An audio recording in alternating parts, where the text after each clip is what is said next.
Vamos a empezar con los documentos técnicos. Los documentos técnicos están organizados primeramente de manera regional. Estos van a ser los que rigen a nivel internacional, a nivel mundial, digamos así, porque cada país va a estar regido y va a estar ligado a distintos términos y convenios que se realizan internacionalmente. Si es que los países se unen a estos convenios, lógicamente van a tener apertura justamente para nuevos conocimientos, nuevas políticas, nuevas alianzas que les va a convenir a todos. Y por eso es lo que justamente la unión hace la fuerza y es ahí que se organizan internacionalmente en ciertos grupos técnicos, en este caso que los que nos competen, y luego en grupos regionales y luego en grupos o organismos nacionales. Aparte de esto, se organizan de acuerdo a la metodología con la cual o cuál es el área de trabajo que lo van a realizar. Entonces, de ahí presentamos el cuadro.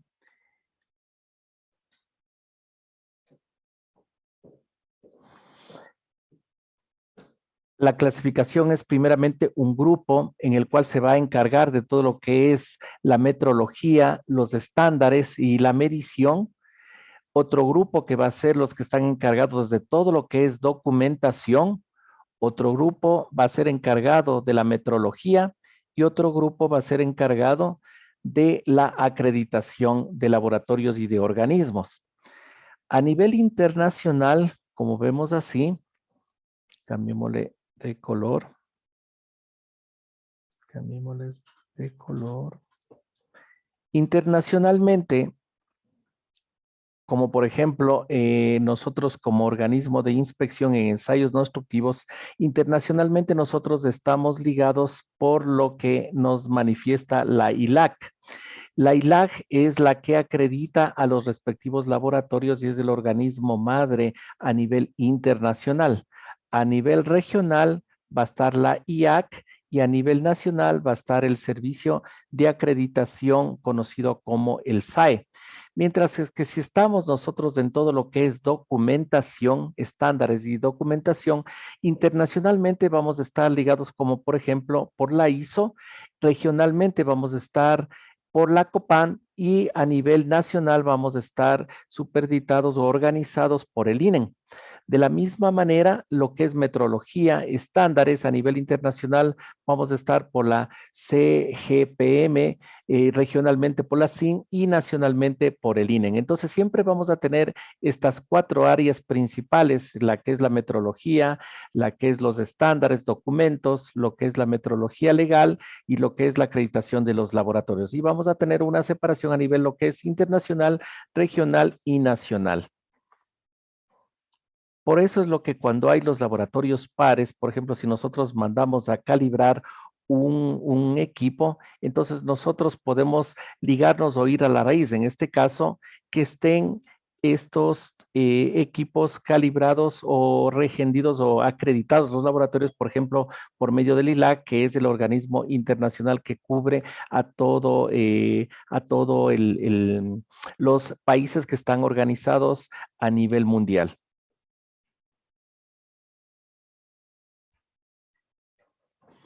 Entonces, en el triángulo de estandarización de documentos, ahora nos saltamos únicamente a documentos. Recuerden que en la parte de documentos estábamos en esta sección. Aquí estábamos en lo que es documentos, pero ahora solo para meternos en este punto, que es lo que nos interesa en este instante. Para ir a documentos, entonces vamos a analizar lo que es el triángulo de la estandarización de documentos. Entonces, en la cabeza de este triángulo va a estar la ISO, va a estar la IEC. Entonces, la ISO como el organismo internacional de estandarización. Ese es el organismo madre, el organismo internacional que rige a nivel mundial. Después, a nivel regional, como les manifestaba, está la COPAN. A nivel nacional van a estar los respectivos organismos que pueden ser privados o pueden ser gubernamentales, como en el caso de nosotros de Ecuador, la que nos rige es el INEN. Y ya a nivel de, a nivel más abajo de lo que es nacional van a estar los comités, los estándares, las especificaciones que van a estar, como por ejemplo el organismo, la API, la American Petroleum Instituto del Petróleo Americano, la STM, la Sociedad Americana de Pruebas en Materiales, el ASME, que es la Sociedad Americana de Ingenieros Mecánicos, el AWS, que es la Sociedad Americana de Soldadura, y abajo, por último punto, que van a estar los procedimientos respectivos de las empresas. Como por ejemplo aquí, regresándonos un poquito, aquí en nuestro país, los comités, los estándares, especificaciones, podemos citar como por ejemplo, podemos estar la NEC, la Norma Ecuatoriana de la Construcción. Entonces es un comité especial el cual se reúne para que emitir un documento técnico, en este caso justamente las normas ecuatorianas de la construcción. Y ya en el último paso de esta pirámide, de este triángulo de la estandarización, van a estar los documentos que van a estar generados por las empresas, los cuales van a ser tomados o van a ser adquiridos justamente en este sentido, siguiendo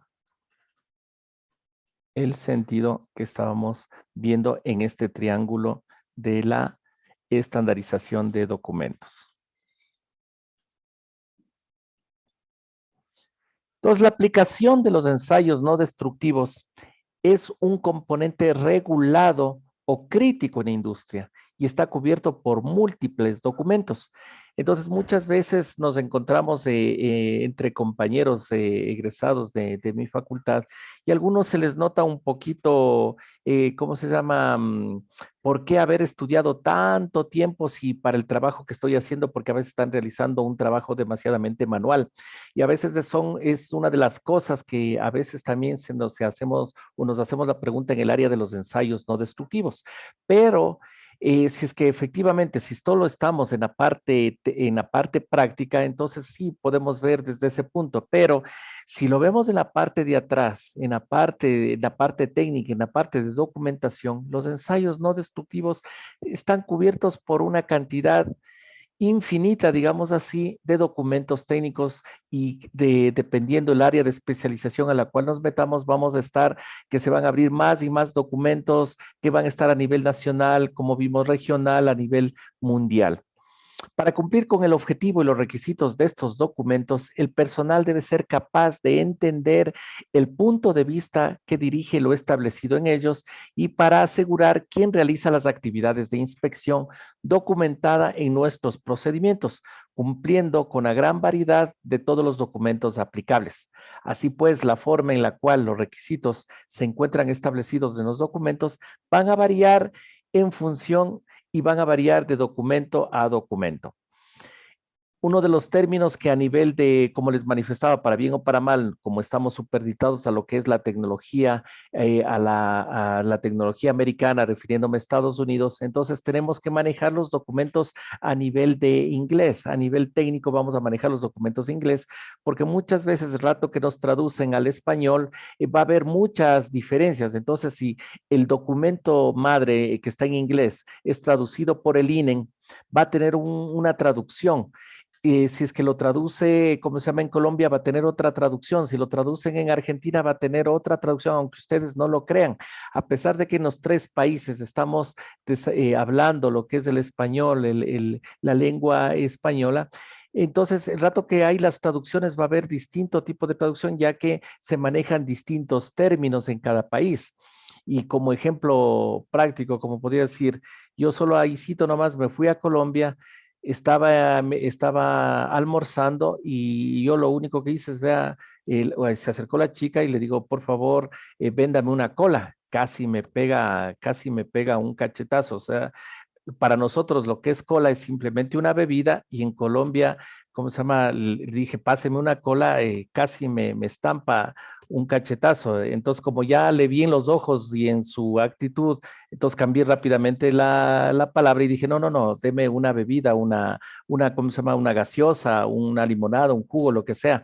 Entonces, A pesar de que hablamos, va a haber distintos, como les digo, traducciones en la parte técnica, entonces tenemos que regirnos, siempre ir a la matriz, a la parte que es el inglés. Y también otro como ejemplo, el rato que, ¿cómo se llama? Yo di el examen de CWI, ya venían la opción en inglés y en español, pero aunque ustedes no lo crean, yo el español no entendía. O sea, ¿a qué es lo que me refiero? Había una pregunta o N preguntas en español, pero la traducción que le hacían era pésima, no entendía, me confundía más. Entonces, mejor empezaba a leer en inglés y ahí sí entendía.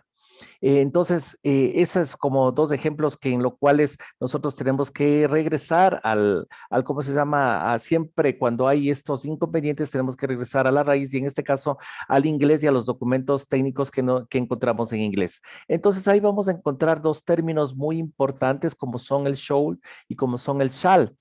Entonces, el should dice que es un término utilizado como una recomendación, indica que en el párrafo que contiene esta palabra should, dice que podría cumplirse, es una recomendación nada más. Mientras que donde encontramos el shall, vuelta es un término obligatorio mandatorio. Entonces, eso es lo que tenemos que tener un poquito claro. ¿Y por qué les digo un poquito? Porque el rato que nosotros leemos un documento técnico en inglés, un documento técnico americano, para nosotros en Ecuador no es obligatorio, no es mandatorio. Entonces, puede decir should, puede decir shall, para nosotros no es mandatorio. El rato que ya nosotros lo asumimos como nuestro documento, entonces en ese instante ya se vuelve mandatorio. Entonces, si el rato de un contrato, por decirles, el contrato dice o en el plano, vamos a seguir todos los lineamientos que nos diga AWCD 1.1.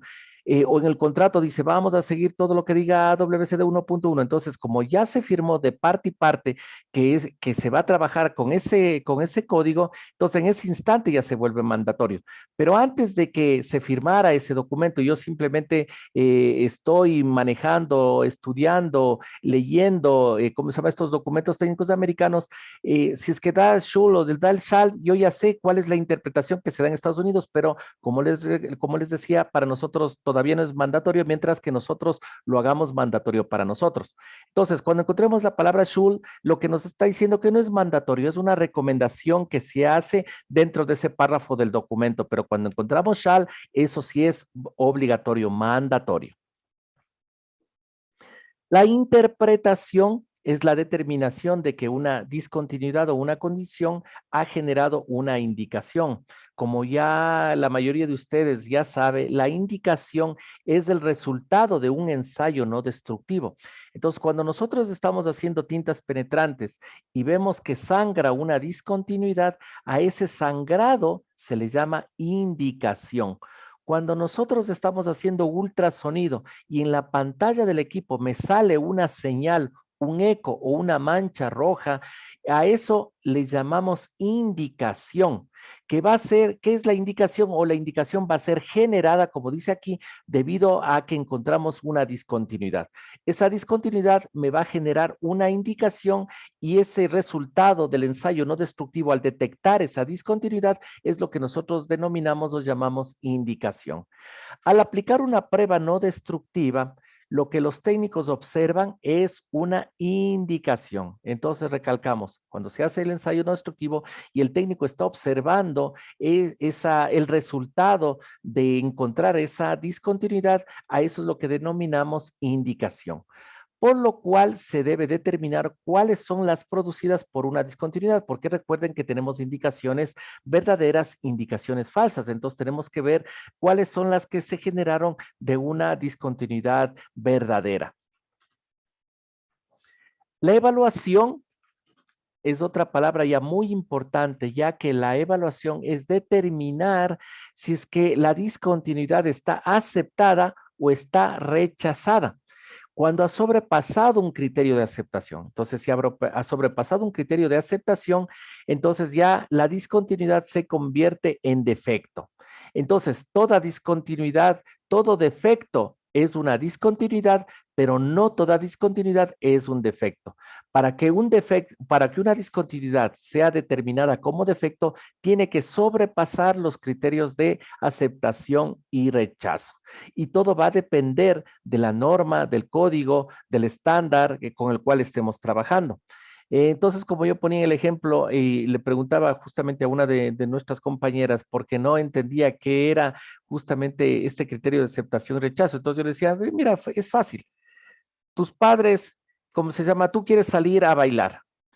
¿Cuántas veces si es que tus padres te dieran una aceptación de que cuántas veces al mes tú salgas a bailar, cuántas veces te dicen tus padres que puedes salir a bailar? Ah, dice, yo al mes, mis padres me dan permiso de salir a bailar una vez al mes. Perfecto. Ese es tu criterio de aceptación y rechazo.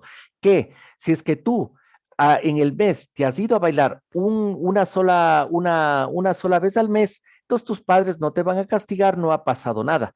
Pero si tus padres te pusieron el criterio de aceptación y rechazo, que en el mes solo puedes salir una vez, pero si tú y en ese mes saliste 2, 3, 4, 5 veces a bailar, entonces tú sobrepasaste el criterio de aceptación y rechazo y por lo tanto tú vas a tener un castigo. Entonces en ese instante ya ¿cómo se llama? Como sobrepasaste el criterio de aceptación y rechazo, a eso es lo que se le llama defecto. Mientras no sobrepase ese criterio de aceptación y rechazo, entonces simplemente va a ser llamado como una discontinuidad. Durante la evaluación se va a comparar la dimensión y la forma de las indicaciones con respecto a las indicaciones provenientes de un patrón de referencia. Entonces, nosotros siempre, eso también se ve como una desventaja, ya lo vamos a ver en el ultrasonido, es que necesitamos tener muchos patrones de calibración. En cada código, en cada norma, nosotros vamos a tener que manejar un patrón de calibración. Entonces, si estamos inspeccionando rieles de tren, necesitamos un patrón de calibración. Si estamos inspeccionando con aluminio, un patrón de calibración. Si estamos inspeccionando con acero, otro patrón de calibración. Si estamos con AWS, otro patrón de calibración. Si estamos con ASME, otro patrón de calibración. Si estamos con tubería, otro patrón de calibración. Si estamos, por ejemplo, si estamos en API dice que para cada diámetro, para cada espesor, para cada material, un patrón de calibración. Mientras que estamos por ASME, por lo menos nos da rango. Si estoy con un diámetro, nos da un rango de más menos 25% en el diámetro, un más menos 5% en el espesor. Entonces nos da por lo menos un ranguito para que con un patrón podamos tener un rango de espesores y de diámetros. Pero API nos dice, por ejemplo, no. Tú para cada tubo, para cada espesor, para cada material tienes que tener un patrón de calibración. Entonces necesitamos muchos patrones de calibración para lo que es ultrasonido. Entonces ahí se viene a convertirse en una desventaja este punto. Entonces, ¿por qué? ¿Y cuál es el objetivo de los patrones de calibración? El objetivo de los patrones de calibración es que en estos patrones van a haber discontinuidades en los cuales siempre nosotros vamos a denominar ¿cómo se llama? En ultrasonido, vamos a ver la calibración. Una de las calibraciones va a ser la calibración de distancia, otra calibración va a ser la calibración del ángulo de ataque, otra calibración va a ser el punto de salida del haz y otro punto va a ser justamente la calibración de la sensibilidad, va a ser otro punto la calibración entonces en esos puntos, entonces nosotros tenemos que tener patrones para que el rato que encontremos un agujero o una ranura o un filo, este me sirva para encontrar las discontinuidades respectivas. Entonces, si yo estoy calibrando con un agujero, con una perforación de 2 milímetros, entonces el rato que yo voy a estar inspeccionando con el ultrasonido, entonces yo ya sé que si me da una indicación muy similar a la que con la cual yo calibré y con ese agujero de 2 milímetros, entonces yo voy a tener ya esa discontinuidad dentro de mi elemento que estoy inspeccionando aproximadamente de esas mismas características que yo hice en la calibración. Entonces, la evaluación, como ya lo dijimos, es la acción de determinar si una indicación de una discontinuidad cumple con un criterio de aceptación. Durante la evaluación se va a comparar la dimensión y las formas de las indicaciones con respecto a las indicaciones provenientes de un patrón de referencia y los requisitos del documento en lo cual sea aplicable. El rato que ya entramos a los documentos técnicos y como le manifestaba que nosotros ocupamos los documentos en Estados Unidos, entonces tenemos que ver cuál es la idiosincrasia del manejo de los documentos técnicos que se maneja en Estados Unidos. Entonces, en Estados Unidos se usa o lo que comúnmente se conoce como el free market, como el mercado libre. ¿Qué se refiere a esto? Es que los códigos, los estándares que los cuales manejamos no van a estar manejados por entidades gubernamentales. Ya vimos aquí en el triángulo de documentos, aquí en el país, quién rige o quién está mandando aquí en el país es el INE. Entonces, cualquier documento que emite el INE a nivel técnico va a ser un documento obligatorio para nosotros. Pero en Estados Unidos, la organización que es parecida al INE es el ANSI, sí, que es la American National Standard, que es la Sociedad Americana de Estandarización. Entonces, ellos son los que van a regir cuáles son los documentos que son obligatorios a nivel técnico en Estados Unidos. Pero ahí viene el punto que la ANSI es privada, que el API es privada, que la AWS es privada. ¿Qué es lo que me refiero privada? Que son organismos técnicos que no están ligados por o no están dirigidos por personal o entidades gubernamentales, o sea, no están ligados por el gobierno, sino están funcionando al libre mercado de la oferta y la demanda, digamos así. Entonces, de esa manera es lo que operan en Estados Unidos. Entonces, para que se declare un documento, para que se declare un documento nacional estandarizado, un documento estandarizado se llama un ANS, va a estar aprobado por la ANSI, va a estar aprobado por la American National de Estándares. Entonces, en Estados Unidos, como decía, entonces ahí vamos a darnos cuenta que muchos documentos en los cuales nosotros les ocupábamos a diario, ¿por qué es que al ladito del sello de, por decir si es del AWS de 1.1, ¿por qué al ladito aparecía el sello ANSI? Entonces lo que está significando es que es un documento nacional estandarizado en Estados Unidos y que es mandatorio y obligatorio a nivel de Estados Unidos. Entonces, cuando aparece ANSI por algún lado, ya sabemos que lo que nos está indicando es que es mandatorio, es obligatorio en Estados Unidos. Adicional, tenemos otros documentos que son bastante especiales, que son los que están desarrollados y publicados por el ASME. Recuerden que el ASME es la Sociedad Americana de Ingenieros Mecánicos. Este grupo técnico ha desarrollado y publica los documentos técnicos. Entonces, miren, este ASME es un equipo dual al mismo tiempo que desarrolla los documentos técnicos, asimismo también los aprueba y los publica dentro de su misma organización. Entonces, a estos documentos que genera ASME también se les conoce como códigos, mientras que ANSI únicamente los publica, los aprueba. Entonces, los documentos ANSI únicamente son publicados por esta organización, pero no van a ser desarrollados por el ANSI. ¿Quién va a desarrollar? Son otros organismos técnicos, como les decía, el API, el Instituto del Petróleo Americano, el AWS, la Sociedad Americana de Soldadura, el agua, la Sociedad Americana de Trabajadores del Agua, y así organismos técnicos que están unificados o reunidos por sus distintas áreas de trabajo, ellos van a desarrollar el documento y le pasan al ANSI para que la ANSI los revise, los apruebe y el rato que ya se aprueba, se convierte en un documento ANSI, en un documento aprobado y obligatorio a nivel de Estados Unidos, a nivel nacional de Estados Unidos. Entonces, los documentos ASME o el grupo ASME desarrolla sus documentos y los publica, mientras que el ANSI únicamente los publica, pero son desarrollados por otros grupos. ANSI no crea ninguna norma, sino que lo aprueba, lo certifica y lo publica.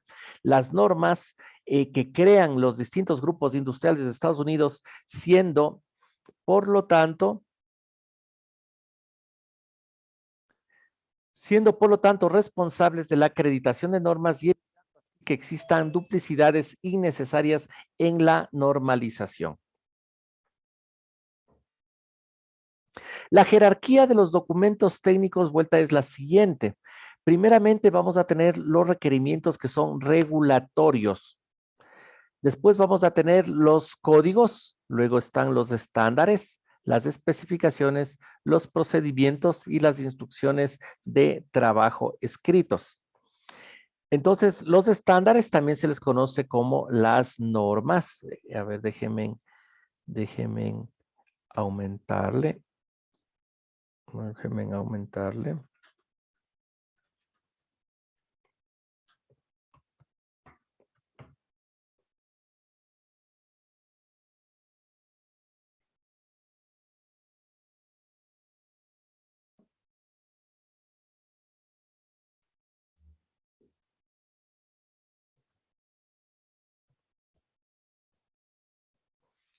Entonces, como les decía, la jerarquía de los documentos técnicos, primero tenemos los requerimientos regulatorios. Luego tenemos los códigos, los estándares o normas, las especificaciones, los procedimientos, las instrucciones de trabajo escritos.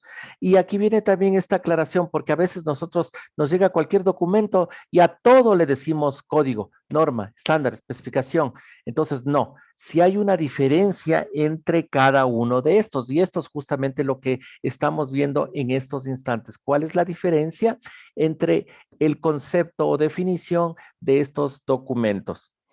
Entonces, primero tenemos los requerimientos regulatorios.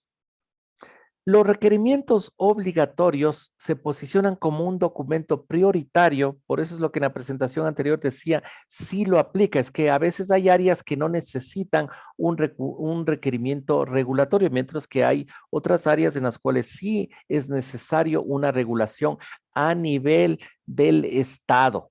Entonces, se posicionan como un documento prioritario cuando son de alta seguridad pública.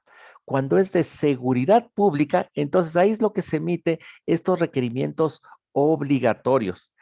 Entonces, ¿cuáles son? Aquí se me ha saltado. Entonces, los requerimientos regulatorios son emitidos por un Estado o por una agencia federal. Entonces, estos sí son emitidos por un organismo gubernamental y estos están, por eso están arriba de los códigos. Estos documentos ya no son privados, ya no son hechos por organismos privados, sino son hechos por el organismo regulador en Estados Unidos. Y como dice, va a ser emitido por un Estado o va a ser emitido por una agencia federal cuando son de alta seguridad pública. Por ejemplo, cuando estamos hablando de energía nuclear.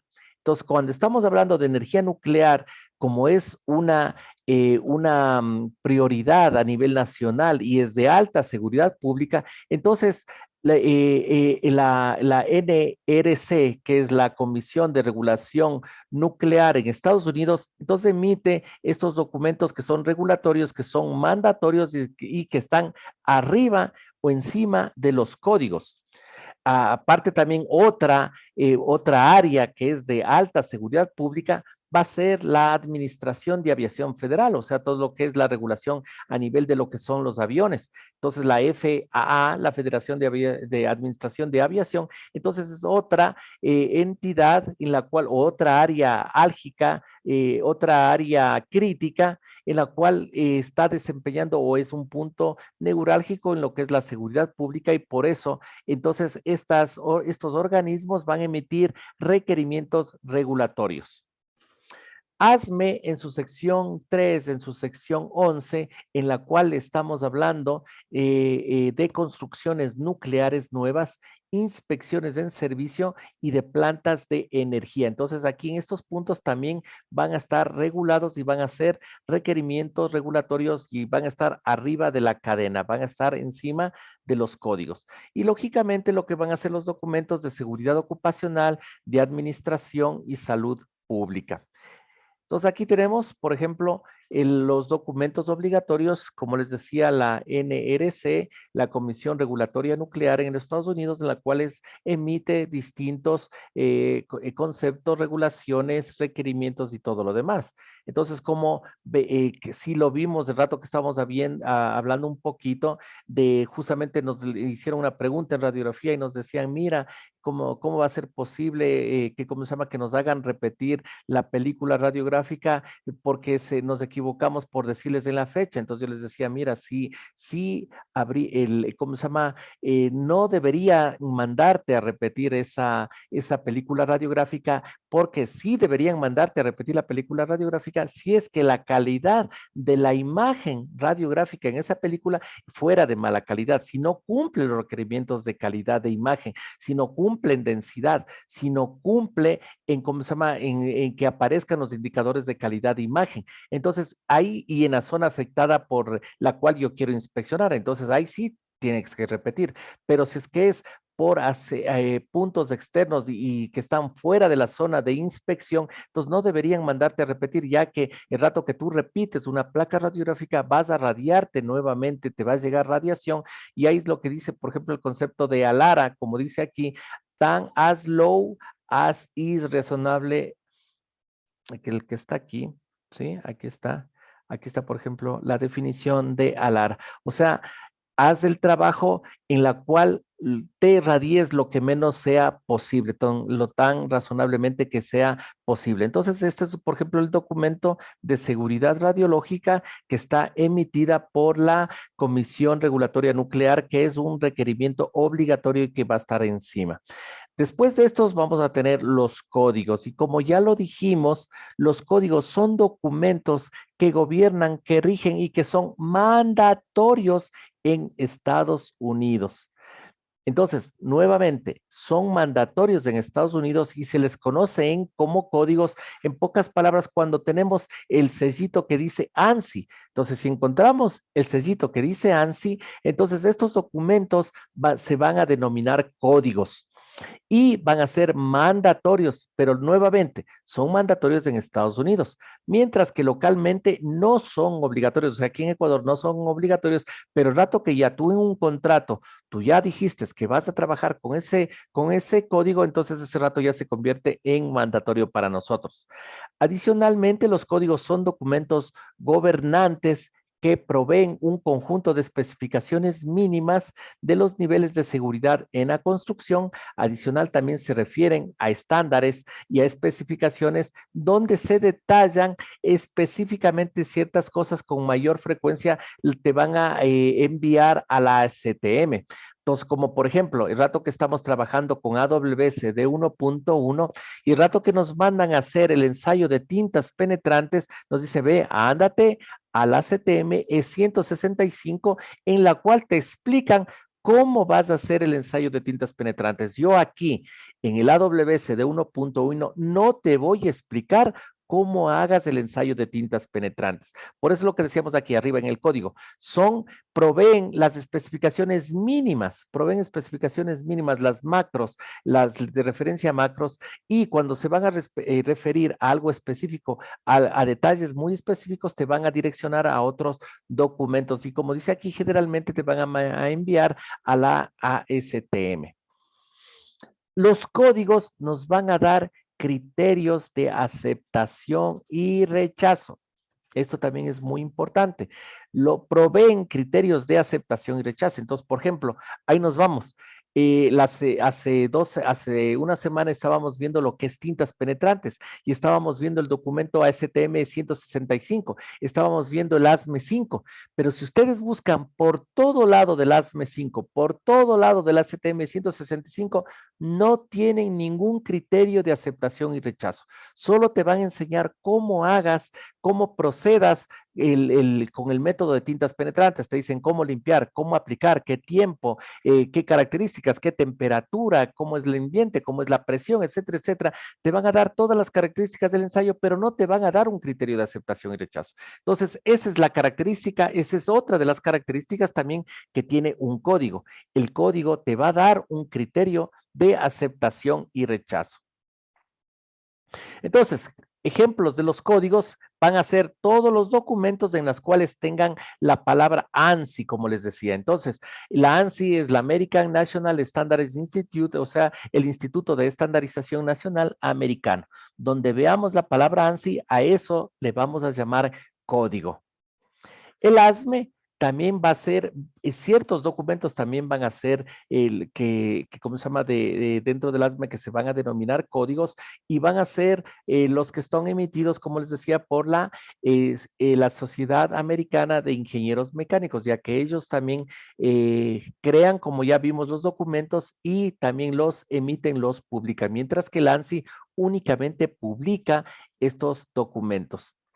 El AWS, por ejemplo, ahí va a haber códigos en el AWS de la Sociedad Americana de Soldadura, pero van los que están acompañados con la palabra ANSI. Entonces va a aparecer ANSI AWS. Entonces en ese instante, entonces ya sabemos que es un código. El ASME en la, ¿cómo se llama? En la sección 8 es un código. Ahí está el código recuerden, el ASME sección 5 no es un código. El ASME sección 5 está todos los procedimientos en los cuales se rigen todo lo que son los ensayos no destructivos. Pero mientras el ASME en la sección 8, ese sí es un código es más de construcción en el cual te va a darte todos los delineamientos para lo que son recipientes a presión. Otro ejemplo, lo que ya les manifestaba, es el AWS de 1.1 y por eso su nombre es ANSI AWS de 1.1 y hasta el nombre dice Código de Soldadura Estructural.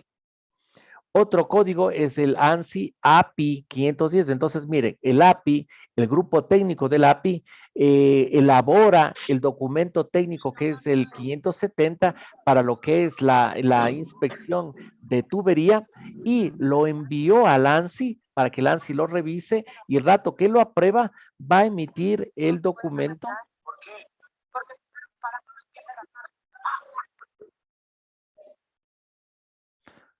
Entonces va a emitir el documento ya con su sello ANSI. Entonces en ese instante ya se convierte en un código. Otro ejemplo tenemos el ASME, todos los ASMEs B31, el 31.1, el 31.3, el 31.4, el 31.8, todos los que se manejan con el código 31, que son los que trabajan en todo lo que es presión, todo lo que es tubería de presión.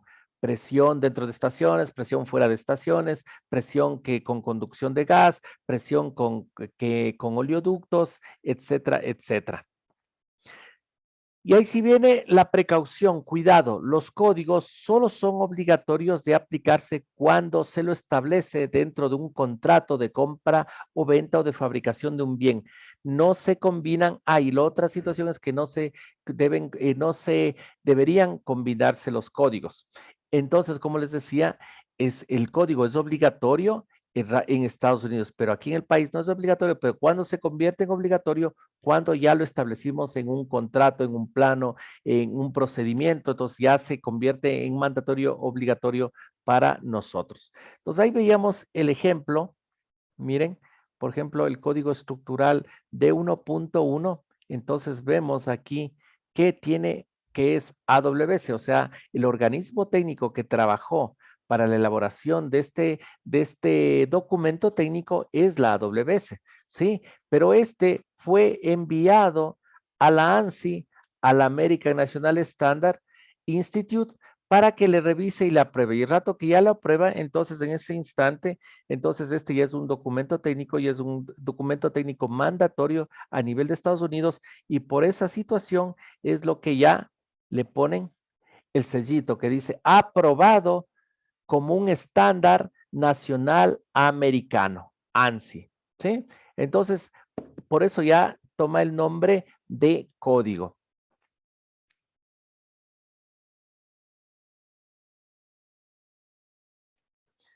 Mientras que un poquito saliéndose un poco el ASME, el ASME 5, que es el ASME, que es el código para lo que son las construcciones a presión de recipientes a presión y de calderas, está subdividido en dos secciones. Una para las clases específicas de sus componentes, tales como recipientes a presión, calderas y tubería, y tecnología de soporte, como son lo que son las soldaduras, las pruebas no destructivas y de materiales. Así, ASME establece reglas y requisitos de pruebas no destructivas en la sección 5. Entonces, en la sección 5 tenemos todo lo que es los ensayos no destructivos, que tiene una aplicación muy similar a las que tienen la ACTM, la Sociedad Americana de Ensayos en Materiales. Y en ocasiones utiliza algunas de ellas como base técnica para las actividades de inspección. Entonces, hay, por ejemplo, si ustedes vamos al ASME 2, como por ejemplo, en el ASME 2 está todo lo que son los materiales, y algunos materiales, como ya fueron clasificados, estudiados, organizados por la CTM, entonces, entonces ASME los coge y los aumenta a la letra S. Entonces, por ejemplo, tenemos el material A36. Entonces, si está solo con A36, estamos hablando que está aprobado por la ACTM, ACTM A36. Pero a veces también dice el SA36. Pero el SA36 es el mismo que el A36. La diferencia es que está puesto con la S adelante, pero lo que nos está diciendo simplemente que el rato que está con S adelante es que el grupo técnico ASME le ha acogido como parte o la ha aprobado como parte. Entonces, ¿para qué sacarse el aire si es que alguien ya realizó esa actividad, ese trabajo? Pero como le meto dentro de mi documento y para ratificar o cerciorar que fue tomado de otro, le aumento la letra S. Entonces, por eso es lo que es el SA36, el SA36, pero es lo mismo que el A36. Es más, ahí mismo en el código sabe decir idéntica. El SA36 es idéntico al A30, al ACTM A36. Los códigos contemplan varios niveles de componentes críticos, por lo cual los criterios de aceptación, los requisitos del personal, la definición de lo que debe ser inspeccionado, se reserva para las secciones de referencia específica del producto por separado de la sección 5, como por ejemplo dice en la sección 3, en la cual está todo lo que son construcciones de plantas nucleares nuevas, mientras que en la sección 8 va a estar todo lo que es la construcción de recipientes a presión nuevos, y en la sección 11 va a estar lo que es inspección para las instalaciones nucleares. Entonces, ahora pasemos a lo que es un estándar, lo que es una norma. Estándar, norma, es cuando se establecen reglas patrón para comparación, ya sea de calidad o ya sea de cantidad o ya sea de contenido o ya sea de valor relativo. Entonces, a eso es lo que denominamos patrón. Entonces, por ejemplo, si yo en este instante les digo la letra que dice estándar, que dice norma, es de color rojo. ¿Por qué les decimos que es de color rojo? Porque así me enseñaron desde que yo era niño, y a eso es lo que denomino color rojo. Porque si yo estaba en otra tribu, en otro planeta, y a este color que yo le conozco como rojo, le denominaron azul, pues va a ser azul. Entonces, lo que va a determinar cómo se llama, o qué es un estándar, o qué es una norma, es como les manifestaba, es una regla, es un patrón en el cual yo le comparo, ya sea un patrón de calidad, ya sea un patrón de cantidad, ya sea un valor de contenido, ya sea un valor relativo. Entonces, por ejemplo, si ustedes van, ¿cómo se llama? Y de casualidad les encuentran en una gasolinera a los señores del ARC, de la Agencia de Regulación de Hidrocarburos, entonces ellos van a estar como una especie ¿cómo se llama? De baldecito, en la cual van a estar recogiendo justamente de la manguera que dispensa la gasolina. Entonces ellos van a estar como una especie de barrilito, como una especie de jarra. Entonces van a estar ahí poniendo, conectando, ¿cómo se llama? Conectando el combustible. Entonces ese es su patrón. Ellos saben que eso mide un galón. Entonces, igualito como nosotros vamos a la cocina, cogemos la jarrita y en la jarrita ahí dice 1 litro, o la jarrita dice 2 litros, o en la licuadora dice 1 litro, 2 litros, 3 litros. Entonces ya tenemos un patrón en el cual está preestablecido a qué cantidad de agua le llamamos litro o a qué cantidad de agua le llamamos galón. Entonces, como ya está preclasificado que para todo el mundo o para aquí, tanto aquí y en Estados Unidos, la medida del galón es la misma aquí y en Estados Unidos, entonces eso es lo que denominamos un patrón, un estándar. Entonces se establecen reglas usadas justamente para no tener el conflicto, porque, por ejemplo, en la antigüedad, ¿cuál era el pie? El pie era justamente la medida del pie del rey, pero los reyes se morían a los 30 años, a los 20 años, a los 10 años. Entonces, ¿qué es lo que pasaba? Y aparte de eso, el rey iba creciendo conforme iba aumentando en edad. Entonces, la medida del pie del rey iba cambiando. Entonces, imagínense en lo conflictivo técnicamente que era justamente a nivel ¿cómo se llama?, del país, de rato que como su medida patrón iba a ser el pie del rey. Entonces ya se moría el rey o seguía creciendo el rey, entonces la medida del pie del rey iba a ir cambiando constantemente, entonces era un gran problema. Entonces ese es el afán, ese es el objeto de tener un estándar, una norma en la cual me rija que los requisitos van a ser los mismos para todos. Entonces para mí un litro es un litro, para ti un litro es un litro, para otro, en otro país el litro es un litro, entonces, o pasando las medidas y ya estandarizadas internacionales, ¿cómo se llama?, un metro cúbico es un metro cúbico aquí y en cualquier otro país que ha asumido este tipo de nomenclatura. Entonces se establecen requisitos técnicos y de ingeniería para los productos, para las prácticas, para los métodos, para las operaciones. Entonces, si es que nosotros estamos haciendo ultrasonido, si yo hago aquí ultrasonido, de la misma manera van a ser en México, van a ser en Argentina, van a ser en Estados Unidos, porque nos estamos rigiendo por un estándar patrón, por una práctica patrón, por una metodología patrón, porque me están diciendo así se hace ultrasonido y todos vamos a repetir esta metodología. Entonces, a esa metodología común a la cual vamos a repetir todos, lo vamos a denominar estándar. Entonces, un estándar, una norma, establece información de cómo aplicar múltiples técnicas de prueba. Usualmente no tienen criterios de aceptación y rechazo, y quien pone el criterio de aceptación y rechazo va a ser el código o el requerimiento del comprador. Entonces, de rato que, como les decía, cojo yo un estándar, el ACTM 165 para la que es tintas, el 709 y cualquier otro estándar, no me va a dar criterios de aceptación y rechazo, pero quien me va a dar los criterios de aceptación y rechazo va a ser generalmente los códigos de construcción. Un ejemplo básico y común de lo que es un estándar, lo que es una norma, van a ser los documentos que están emitidos por la ACTM.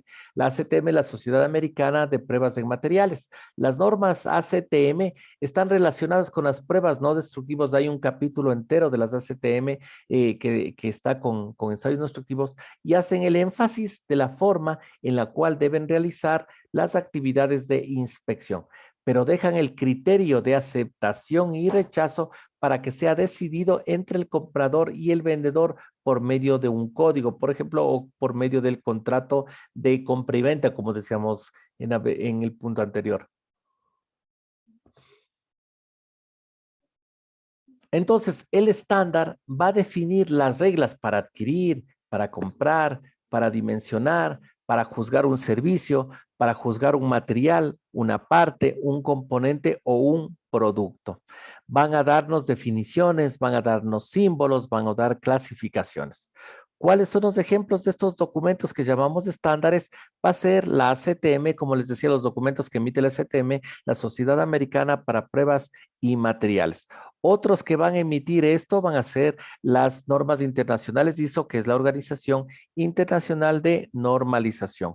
Otro ejemplo de estándar va a ser, por ejemplo, la API 1104, en la cual nos va a dar las características y todo para poder trabajar en lo que es soldadura de tubería y facilidades relacionadas.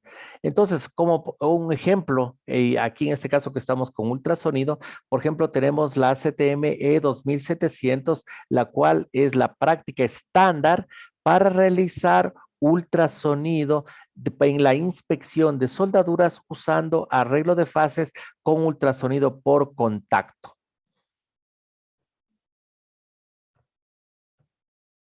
Otro ejemplo de un estándar, como les manifestaba, es el API 1104, en la cual, como ustedes ven, aquí clarito dice estándar.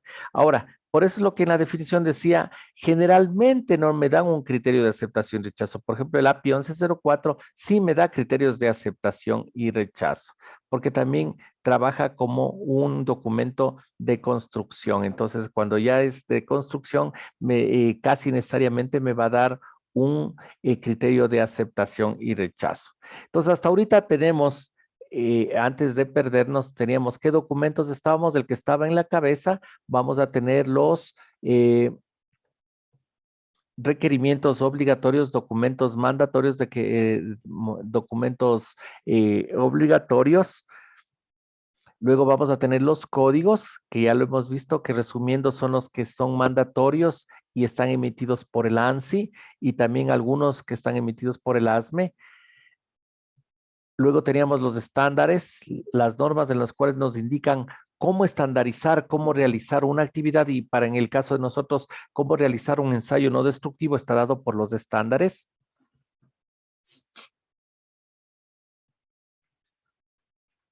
Y ahora vamos a lo que son las especificaciones. ¿Qué es una especificación?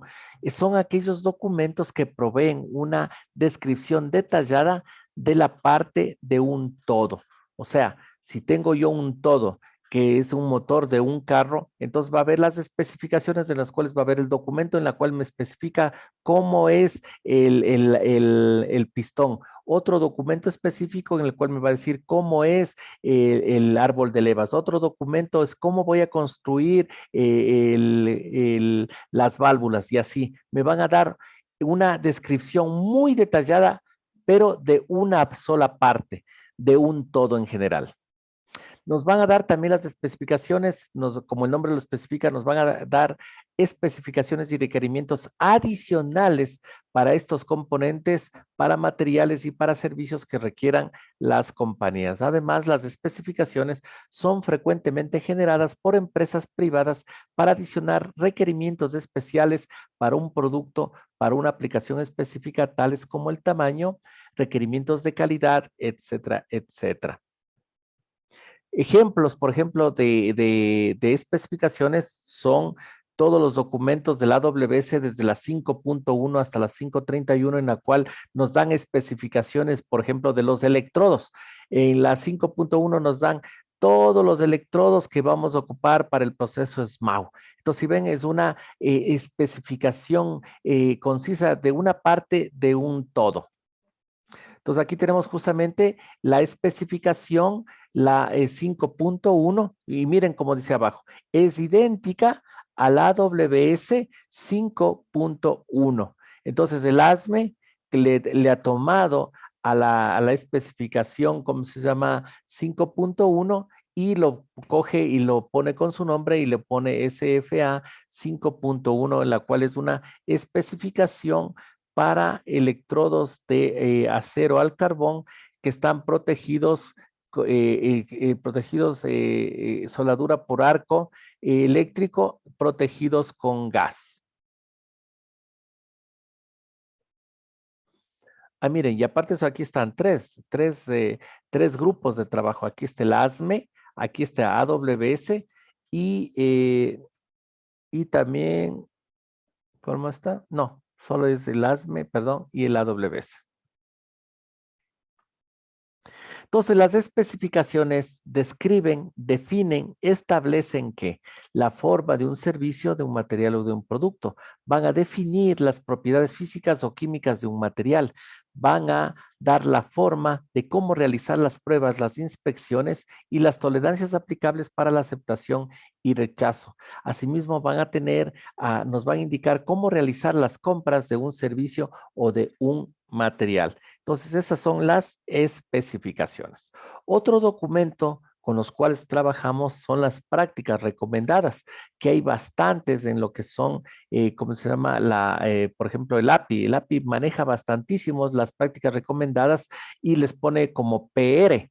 Sí, entonces cuando nosotros vemos en API un documento que dice PR, entonces ya sabemos que es una práctica recomendada. Y como les decíamos, la práctica recomendada es una recomendación, es un documento técnico en la cual te da recomendaciones para distintas actividades. pero como dice ahí, una buena práctica, más no es obligatorio, pero sí, al seguir estas recomendaciones, nosotros vamos a tener buenas prácticas de inspección, buenas prácticas de fabricación, etcétera, etcétera. Un ejemplo de estas, como también ya lo vemos, es la SNTTC-1A, que es la práctica con la cual se califica y se certifica al personal en ensayos no destructivos. Entonces, son documentos que al seguirse sus recomendaciones se obtienen resultados consistentes, pero no es obligatorio su aplicación.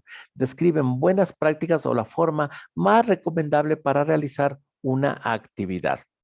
Y otros documentos técnicos con los cuales trabajamos van a ser los contratos que se van a trabajarse entre el comprador y el vendedor, con procedimientos de inspección que van a realizar las distintas empresas, entonces procedimientos de inspección de tintas, de partículas, de ultrasonido, etcétera, etcétera, que generalmente son desarrollados por la compañía de inspección, se basan en los estándares, ahí viene la situación que se van a acoger de los estándares justamente la información técnica que uno quiere asumir, el área en la cual quiere trabajar, se desarrollan para proveer detalles del método y de la técnica de inspección a realizar, porque por ejemplo en el estándar puede estar varios métodos de inspección, varias técnicas de inspección y nosotros en el procedimiento vamos a tomar una sola de estas. Asimismo se tendrá el tipo de instrumento, el tipo de equipo, la calibración, los criterios de aceptación y rechazo y cómo se va a calificar al personal. Y por último, los instructivos de trabajo escrito, que describen paso a paso el trabajo para que se realice posiblemente por un nivel 1. El dato que nosotros compramos, cualquier equipo nos viene con el manual de uso. Entonces, ese manual de uso va a ser una instrucción de trabajo porque nos va a indicar cómo armar el equipo, cómo darle el mantenimiento. Entonces, son instrucciones de un paso a paso, cómo realizar una actividad. Como por ejemplo puede ser, como dice aquí, nos va a dar el paso a paso de cómo con qué tipo de cable voy a ocupar, con qué transductor, con qué ganancia, entonces para algo específico en el cual me van a dar el paso al paso, a eso es lo que voy a llamar un instructivo de trabajo escrito. Así pues, los procedimientos, que es la parte que más nos interesa, un procedimiento de inspección es un documento que define los parámetros técnicos, los requisitos de los equipos con los cuales voy a trabajar, los accesorios con los cuales voy a trabajar los equipos y los criterios de aceptación y rechazo.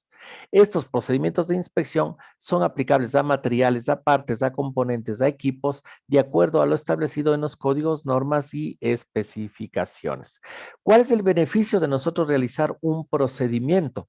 Es que primeramente nos vamos a pegar a un documento aplicable. El rato que estamos haciendo un procedimiento, vamos a decir, oye, yo trabajé con este documento. ¿Cuál es mi documento de referencia? Va a ser este documento en el cual yo me apego a lo que me está indicando este documento. Otro beneficio de realizar un procedimiento es que el nivel de calidad, voy a tener un nivel de calidad constante del producto inspeccionado, ya que si el procedimiento me dice, vas a realizar de esta manera vas a aceptar y rechazar, etcétera, etcétera. Entonces voy a tener un nivel constante de calidad. El rato que respeto el procedimiento voy a tener un nivel constante de calidad. Los resultados van a ser repetitivos, no es que le doy al uno y me va a salir aceptado, le voy a dar al otro y me sale rechazado. Entonces al tener un procedimiento, como todos repiten los mismos pasos, los mismos equipos, los mismos elementos, entonces voy a tener resultados repetitivos, que eso es lo que me interesa y por lógico voy a tener técnicas de inspección homogéneas. Voy a tener los mismos criterios de aceptación y rechazo homogenizados, no voy a tener a confundir, porque como por ejemplo, si yo voy a construir un oleoducto, entonces yo te puedo optar por el API 1104, puedo optar por el ASME B31.4, entonces me va a decir, ¿y por cuál, qué documento tomo? Entonces, el procedimiento me va a decir, vamos a hacer por el API 1104, vamos a hacer por el ASME B31.3. Entonces, porque los criterios de aceptación y rechazo del API 1104 son distintos al del ASME B31.4, aunque su área de aplicación sea la misma, que es para la construcción de oleoductos. Entonces, voy a tener criterios de aceptación homogéneos.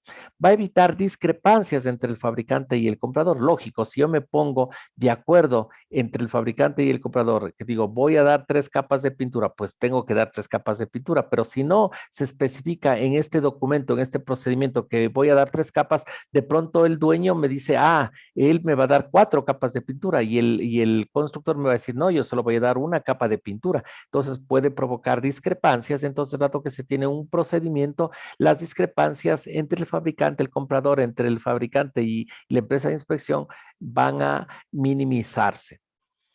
En los procedimientos, los aspectos preliminares a la elaboración van a ser que vamos a definir el documento con el cual vamos a trabajar, cuáles son los documentos aplicables, o sea, el código AWS de 1.1, el ASME 314, qué documento vaya a trabajar.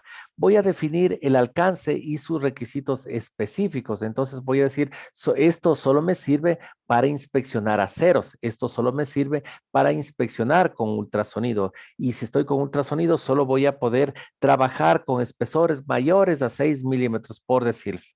En estos documentos también tengo que verificar las notas técnicas, las especificaciones que se requieran para ese procedimiento.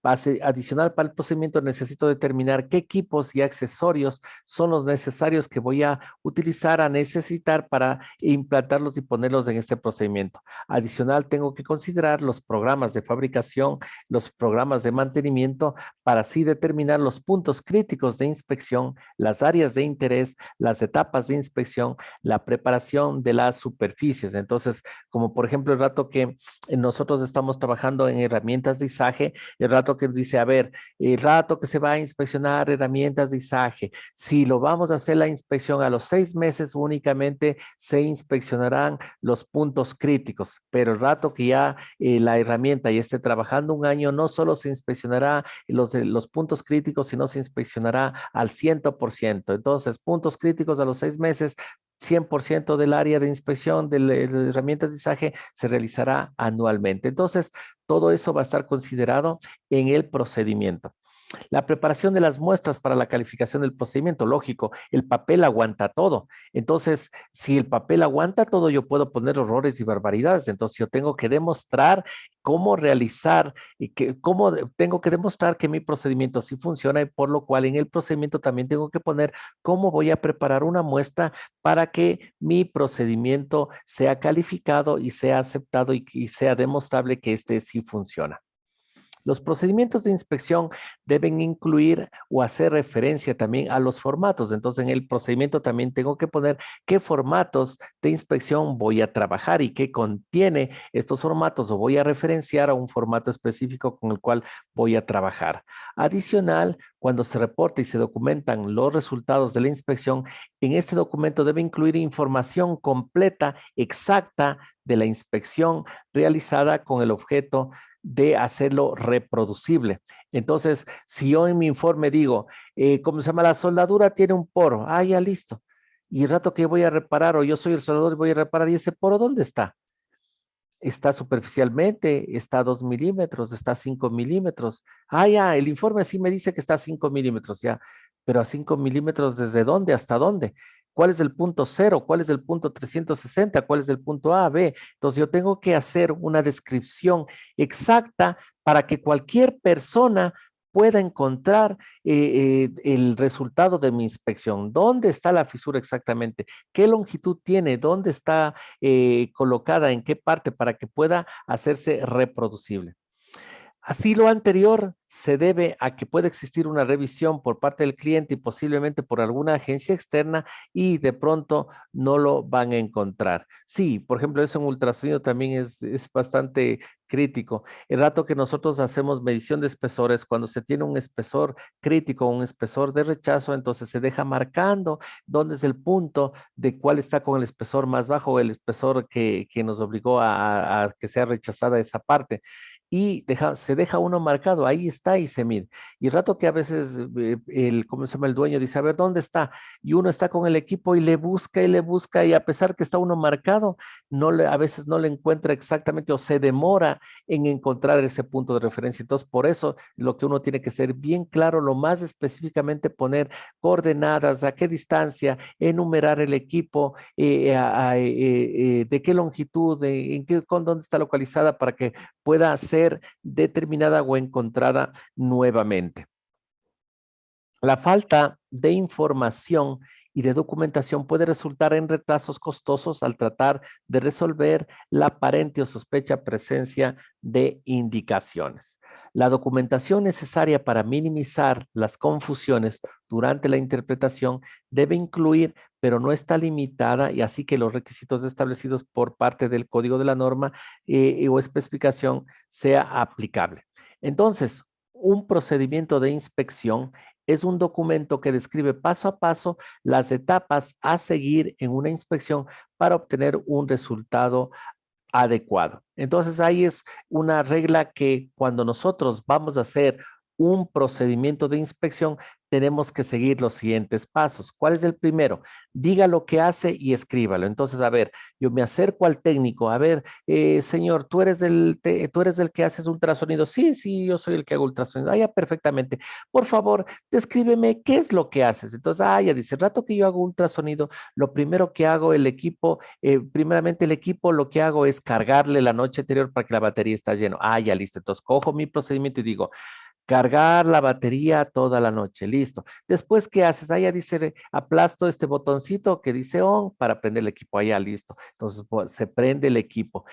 ¿Cuáles las características del equipo? Entonces, copio de las características del equipo. Después de prender el equipo, ¿qué es lo que haces? Voy a calibrar. Ya listo. ¿Cómo calibras? Listo. Entonces, escribamos todo lo que tú me dices. Ya después de calibrar, ahora sí me pongo, aplico gel y asiento el transductor y me pongo a inspeccionar y después del rato que encuentre una discontinuidad, le transcribo en este formato. Ya listo. Entonces, todo eso voy escribiendo y lo pongo en el procedimiento. Entonces, los pasos para hacer un procedimiento es diga lo que hace y escríbalo. Después del segundo paso dice, haga lo que dice, haga lo que dice y contrólelo. Entonces, ¿qué es lo que pasa? Ya listo. Tú me dijiste que vas a calibrar el medidor de espesores, tú vas a revisar cómo uno de los puntos de ultrasonido es que el rato que va decayendo la batería del equipo, posiblemente el equipo se desajuste, se descalibre. Entonces, después de 4 horas, tú tienes que verificar que la calibración del equipo sea permanente. Ya listo. Entonces tú pusiste en tu procedimiento, tú me dijiste que ibas a revisar la calibración o el ajuste del ultrasonido cada 4 horas.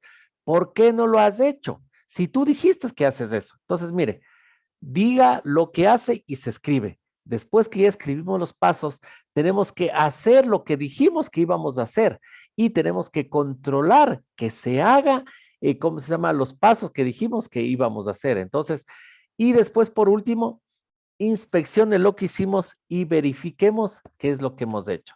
Entonces, estos son los pasos en sí para nosotros hacer un procedimiento. Decimos lo que hacemos, los describimos, luego tenemos que hacer lo que dijimos que íbamos a hacer y luego controlar lo que dijimos que íbamos a hacer para que se cumpla el procedimiento. Todo esto tiene que estar plasmado, puesto en el procedimiento para que se cumplan todos estos pasos.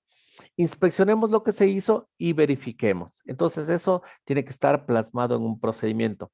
Aparte de eso, también para hacer un procedimiento ASME, en todos sus artículos en las cuales te está indicando cómo hacer ensayos instructivos, siempre va a tener una sección en la cual te va a indicar cuáles son las variables o cuáles son los elementos que tienen que estar dentro de tu procedimiento. Entonces, he ahí que si nosotros estamos en el área de fiscalización, entonces, a ver, señores, les voy a contratar a ustedes que me hagan, ¿cómo se llama? La inspección de la soldadura de este puente. Ya, perfecto, listo. Entonces, a ver, por favor, lo primerito, presénteme en su procedimiento de inspección que van a hacer. Listo, aquí está mi procedimiento de ensayo instructivo. Ahora sí, contigo mismo, ven, por favor.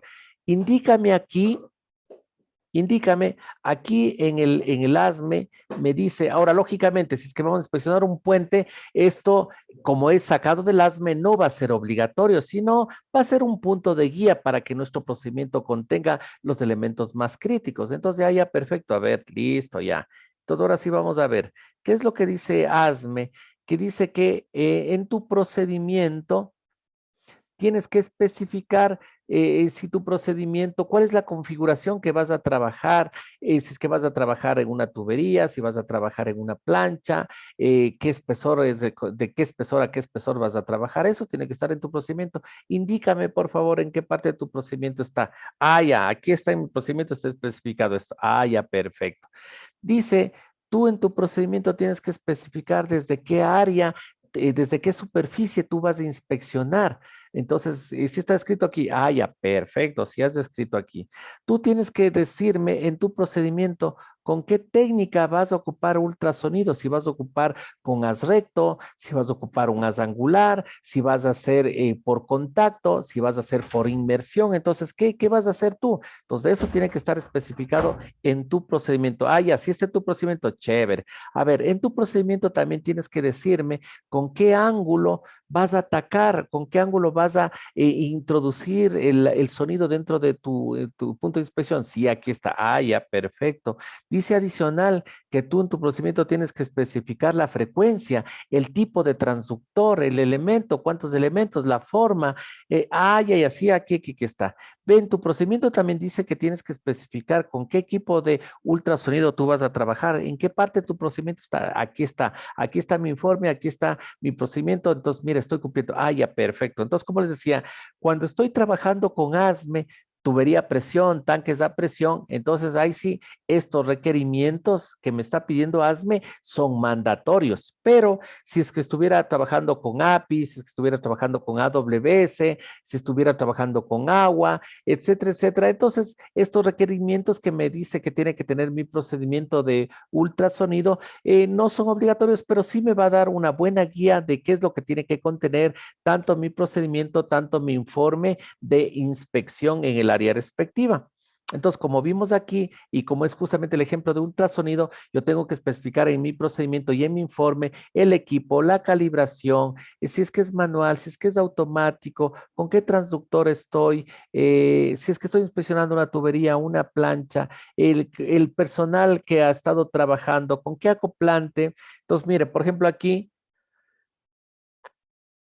el acoplante del ultrasonido no es una variable esencial. Entonces, si le pongo o no le pongo la marca y el tipo de acoplante, y si es que cambio el tipo de acoplante, si es que mi procedimiento dice voy a ocupar de acoplante gel y el rato que estoy trabajando con agua o estoy trabajando con glicerina o estoy trabajando con aceite o estoy trabajando con agua jabonosa, cualquier cosa que sea para romper el aire, no es una variable esencial. Entonces, por ejemplo, aquí me dice que no es una variable esencial. Asimismo, como en el siguiente punto, dice la post-limpieza después de realizar ultrasonido, tampoco es una variable esencial. Entonces, entre comillas, si es que si mi procedimiento no puse limpieza posterior a la examinación y no lo limpio o aplico o cambio mi limpieza, inicialmente solo pasaba un wipe y después yo paso, ¿cómo se llama? Limpio con presión de agua, agua con jabón, entonces no es una condición de variable esencial.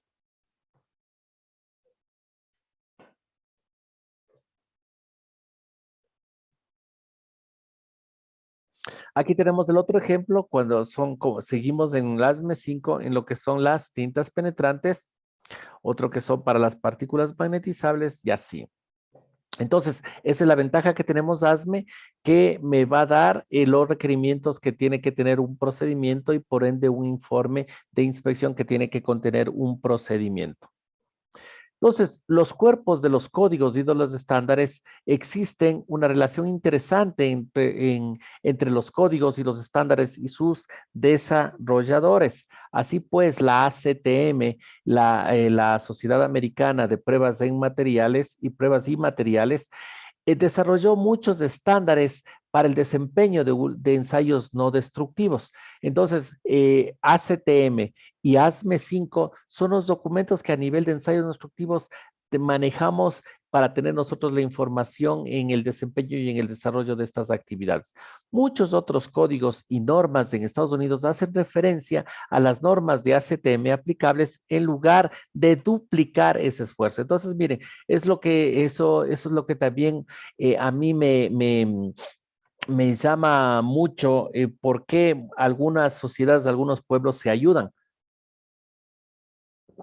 Como de pronto ustedes sí saben el ejemplo de los cangrejos, que si meten en un balde los cangrejos gringos o cangrejos europeos y en otro balde meten los cangrejos, ¿cómo se llama? Latinos. ¿Qué es lo que pasa? El balde de cangrejos latinos no necesitan ponerles una tapa para que se escapen los cangrejos, mientras que un balde donde están los cangrejos americanos o europeos sí necesitan poner una tapa. ¿Por qué razón? Porque los cangrejos americanos y europeos, ¿cómo se llama? Se ayudan entre ellos y van a escaparse del balde. Entonces, por eso necesitan tapa, mientras que el balde donde están los cangrejos latinos no necesita poner tapa porque no hay problema. El cangrejo que ya está queriendo escaparse, va al otro cangrejo, le baja, le mata y etcétera, etcétera. Entonces, no necesita ayuda. Lamentablemente y con mucha tristeza, sí he constatado a veces no siempre, pero ¿cómo se llama? Sí he constatado esa triste realidad en ese sentido.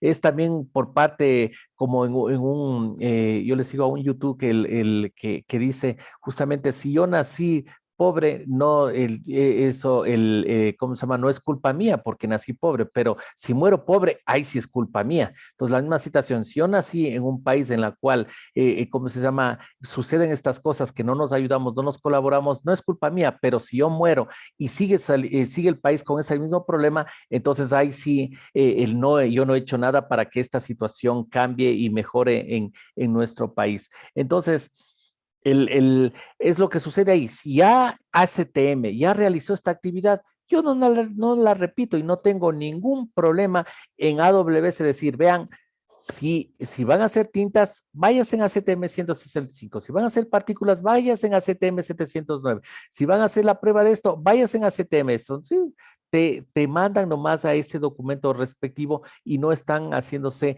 problemas en ese sentido, justamente para qué duplicar yo un esfuerzo.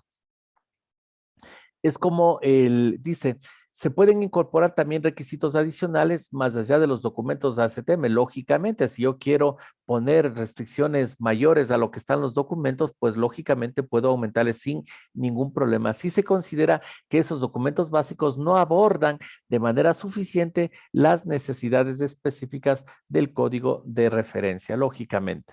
En el caso de ASME, ¿cómo se llama? BPBCs, ¿cómo se llama? De vessels y de recipientes a presión, muchas normas ACTM se incorporan el código en su totalidad, especialmente en la sección 5. En este código, la designación ACTM-E se cambia por la designación ACTM-SE para indicar que el documento es idéntico a ACTM. Por ejemplo, el ACTM E164 se convierte en el documento ACTM SE 164. Entonces es un duplicado. Ese es justamente, es una de ensayos no destructivos. Otra diferencia entre varios códigos y normas es cómo abordan los detalles del proceso de inspección. Por ejemplo, AWS de 1.1, que es el código de soldadura a nivel de estructuras, tiene requisitos muy específicos para los inspectores de inspección visual, los cuales están contenidos en AWS QC1.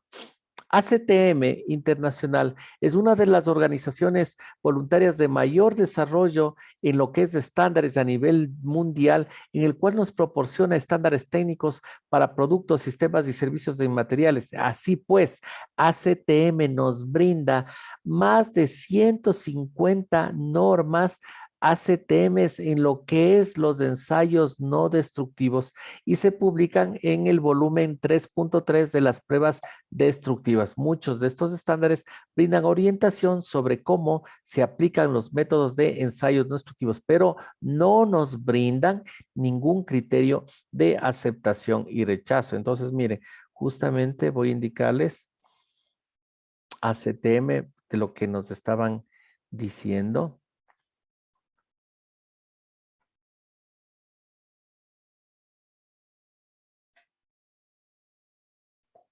Lamentablemente no tengo la última, pero miren, aquí está ACTM.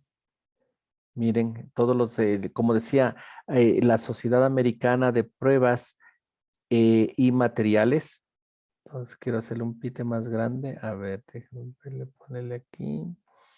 Iconos medianos. Lista. Pongámosle así. Lista. Entonces, mire, la de documentos que hay. Entonces me voy al volumen 3.3. Aquí está el volumen 3.3. No quiere hacerse. Ah, sí, sí está. A ver, hagámosle más grandes. Entonces nos vamos al 3.3.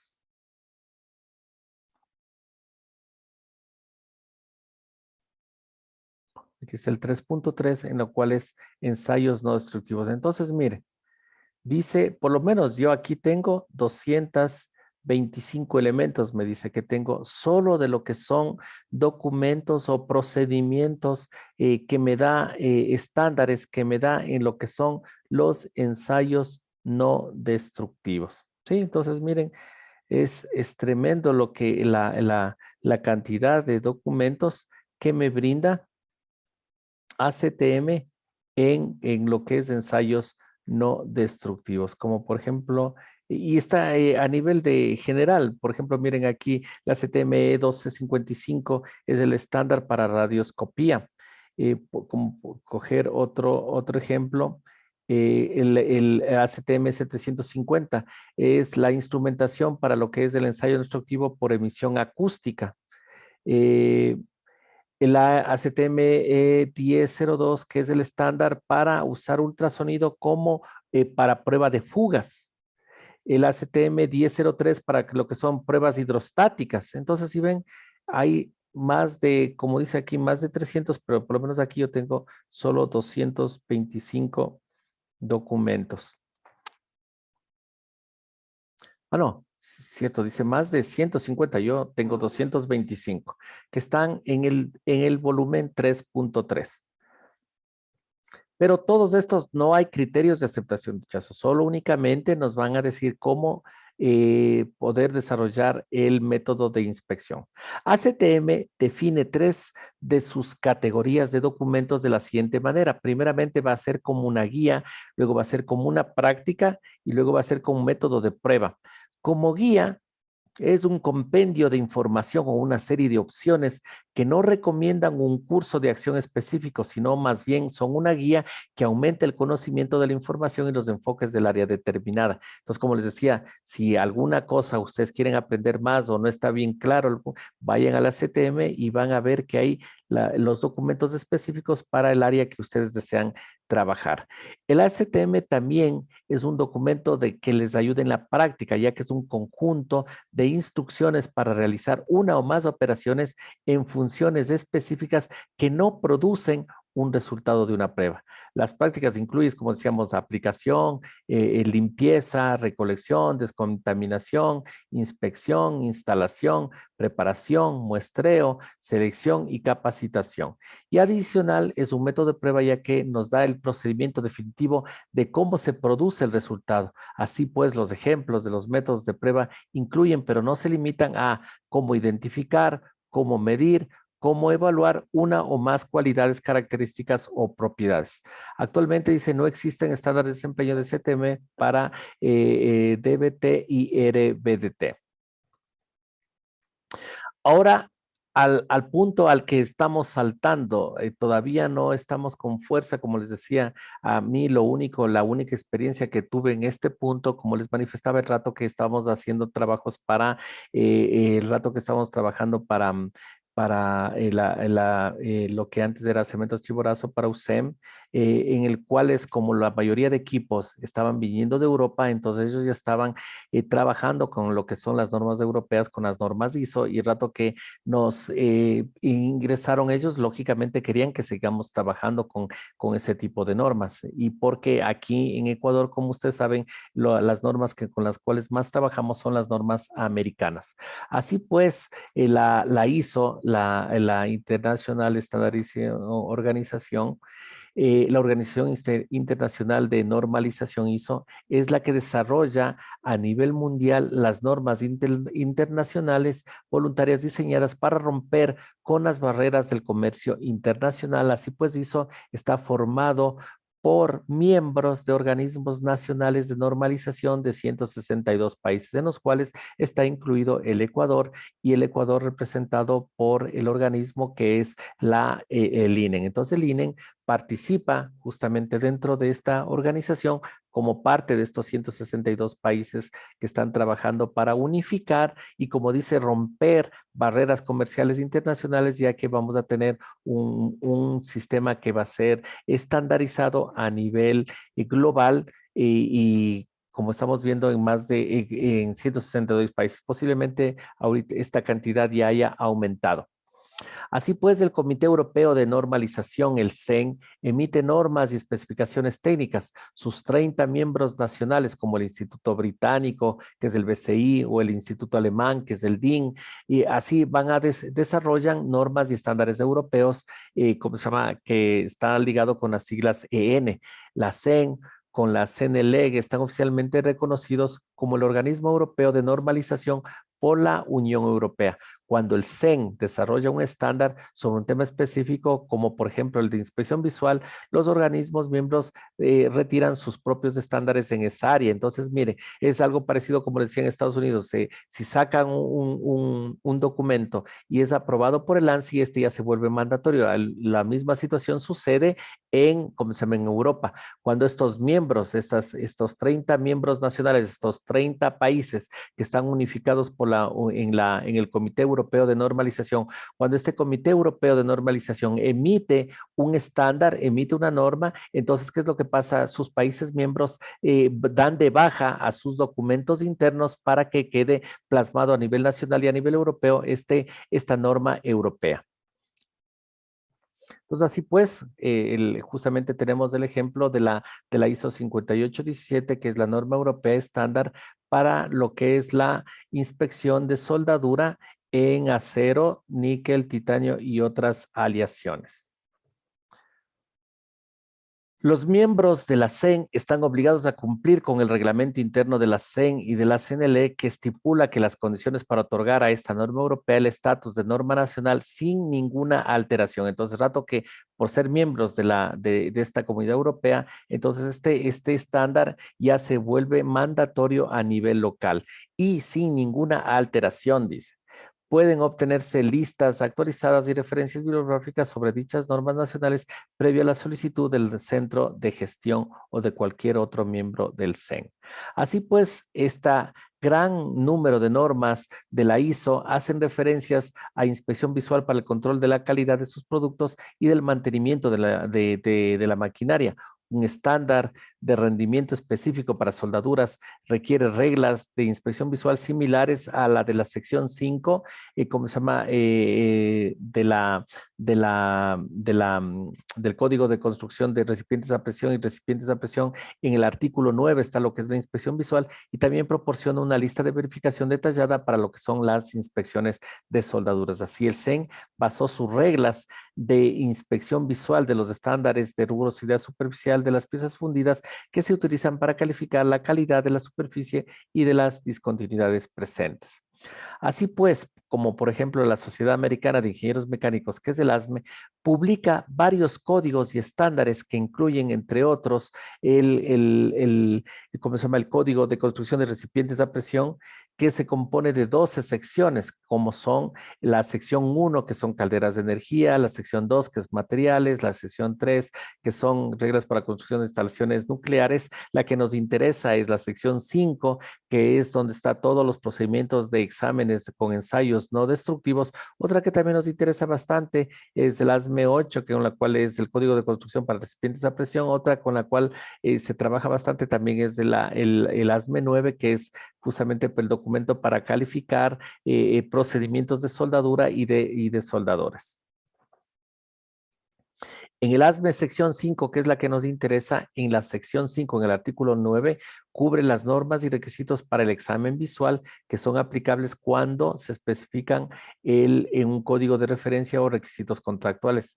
La DBT lo que significa es inspección visual directa. Generalmente se realiza cuando el acceso de la superficie, cuando el acceso a la superficie de inspección y el ojo va a estar dentro de 61 centímetros o 24 pulgadas, o sea, no debe existir una distancia, para hacer una inspección visual no debe haber una distancia mayor a 24 pulgadas o 61 centímetros y con un ángulo de ataque no menor a 30 grados a la superficie de inspección.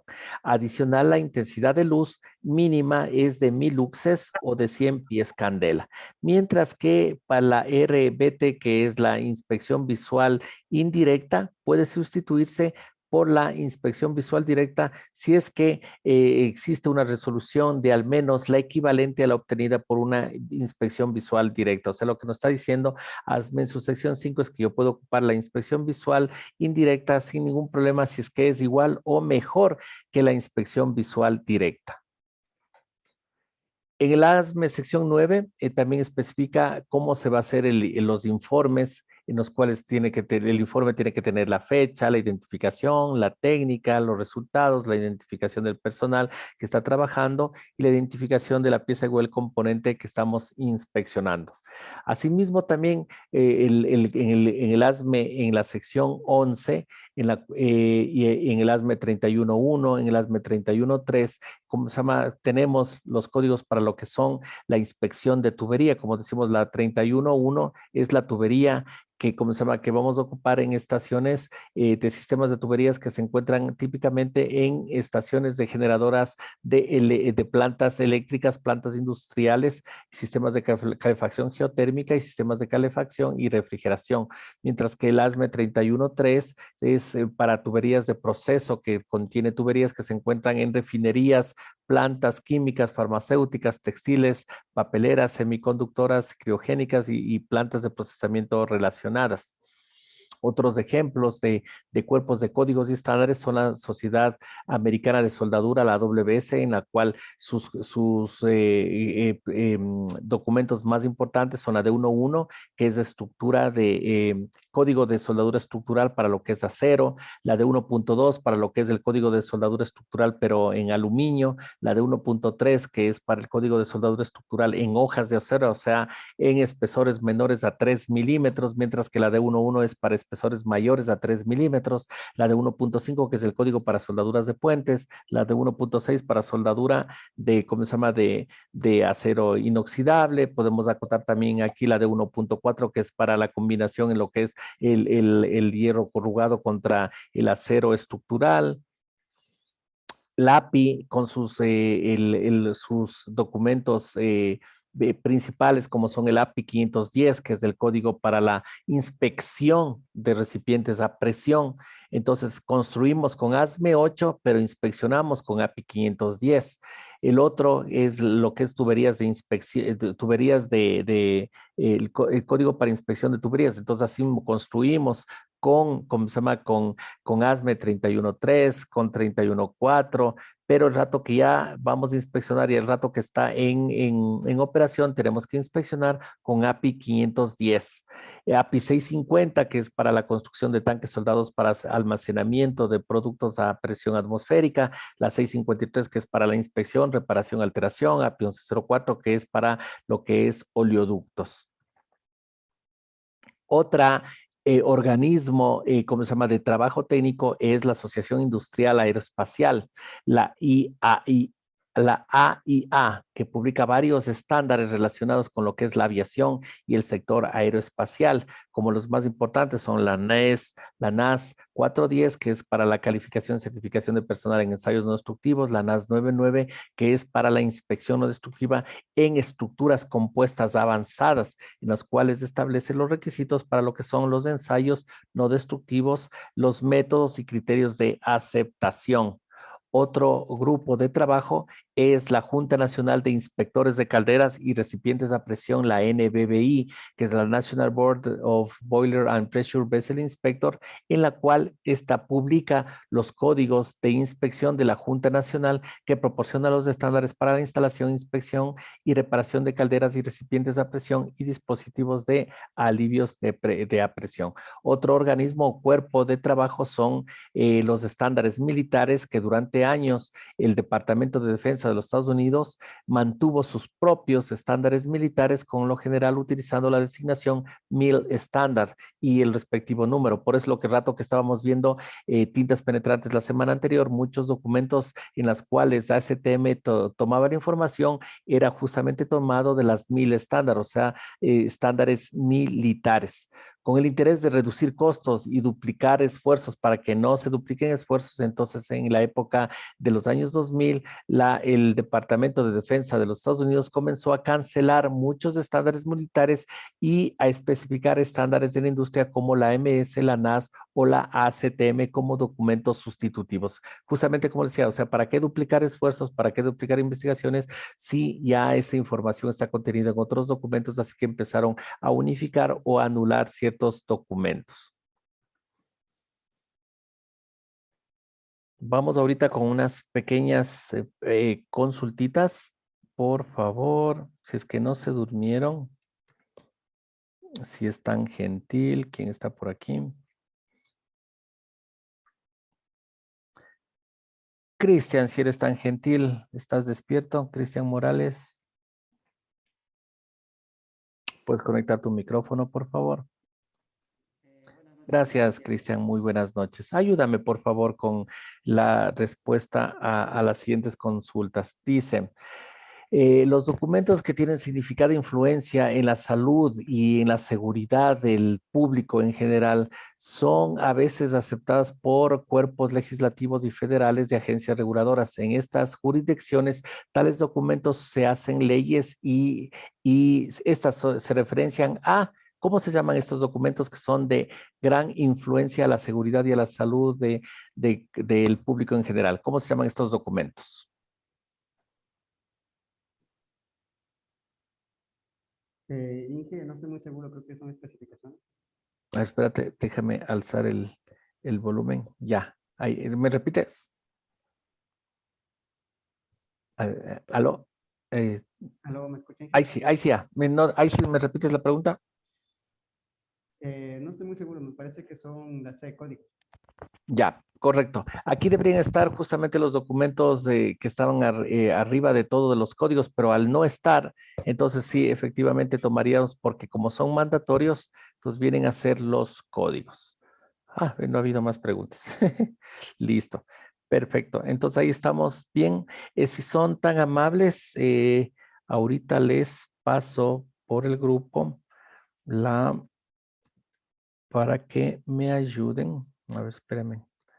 A ver cómo todavía. Déjenme ver si es que no. Miren, todavía allá hay más ya. 1, 2, 3, 4, 5, 6, 7, 8. Ya 8 personas ya han entrado al Classroom. Como todavía no hay. Antes de eso, déjenme.